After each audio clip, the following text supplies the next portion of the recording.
একটা লাশের মধ্যে 10টা লাশ, এরকম একটা বিকৃত মস্তিষ্কের মানুষ দুর্ভাগ্য বাংলাদেশের, যে 15টি বছর দেশের রাষ্ট্রীয় শাসন ব্যবস্থায় ছিল।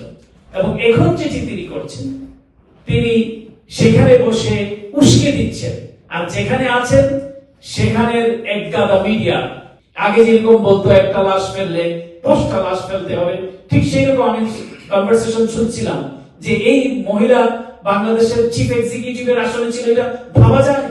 দেশের প্রধানমন্ত্রী আসনে ছিল, বলছিল ওদেরকে ধরে ফেরত যেতে দিবি না, মেরে ফেলবি। এইগুলো হলো তার কনভারসেশন। এই যে মেরে ফেলা, দেখে নেওয়া, একটা লাশের মধ্যে 10টা লাশ, এরকম একটা বিকৃত মস্তিষ্কের মানুষ দুর্ভাগ্য বাংলাদেশের, যে 15টি বছর দেশের রাষ্ট্রীয় শাসন ব্যবস্থায় ছিল।